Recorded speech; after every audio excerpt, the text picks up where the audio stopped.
Mula sa bulwagang himpilan at sandigan ng bayan, ito ang PRRS 83.5. Sa loob ng 5 minuto, maghahatid ng dramang sulit na sulit sa PRRS 83.5. Narito ang Buhay Estudyante. Sa universidad na ito, may isang estudyante na kilala sa buong campus bilang isang academic achiever.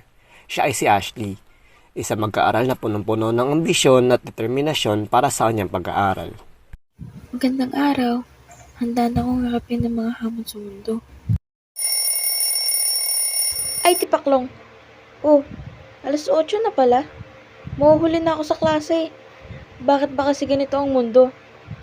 Ang buhay ng isang academic achiever ay hindi laging perpekto.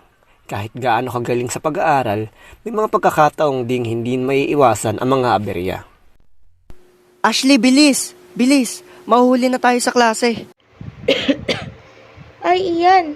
Hindi pa ako handa. Bakit? May nangyari ba? Wala. Wala naman. Ay, Diyos ko. Ano ba to? Pasasayawin na naman tayo sa harapan pag nahuli tayo. Ikaw kasi, apakabagal mo kumilos. Parang nagbibilang ka pa ng kanin. Tara na nga! Sa kabila ng kanyang husay sa pag-aaral, si Ashley ay minsan ding nagkakamali at nadadapa rin sa ibang aspekto ng kanyang buhay, tulad ng pagiging palakain at palaging nahuhuli. Ashley at Ian, ngayon pa lang kayo dumating? Ma'am, sorry po. Nasira po kasi yung relo ko kaya nahuli po kami ni Ashley. Opo. Sorry po talaga. O siya, halika na muna kayo dito sa harapan. At sumayaw muna kayo bago ko kayo paupunin.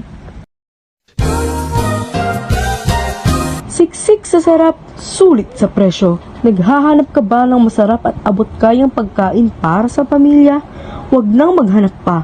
Ang aming bagong produktong siguradong magpapakilig sa iyong panlasa at pananaw sa pagkain. Subukan na ang sarap sa bawat kutsara ngayon. Siguradong busog ka at masaya sa bawat kainan. Sulit na, masarap pa! Sa kabila ng kanilang pagkakamali, patuloy pa rin ang buhay ng dalawang magkaibigan sa universidad. Ngunit ang araw na ito ay hindi lang basta-basta ang kanilang pagdaraanan. Ano ba to? Bakit biglang nag-blackout? Mukhang hindi lang tayo ang nahuhuli, Iyan. Pati ang kuryente. Sa gitna ng mga aberya, hindi pa rin nawawala ang hilig ng dalawang magkaibigan sa pagpapatawa at pagpapasaya sa isa't isa. Eto na ang chance mo, Ashley. Pwede mo na masubukan mag-cutting. Di ba pangarap mo masubukan yon? Oo nga, Iyan. Pero baka sumapit ang pado ko sa bakuran. Sa susunod na lang. Sa gitna ng kagaypitan, patuloy pa rin ang buhay ng isang academic achiever sa kabila ng mga nakakatawang pangyayari.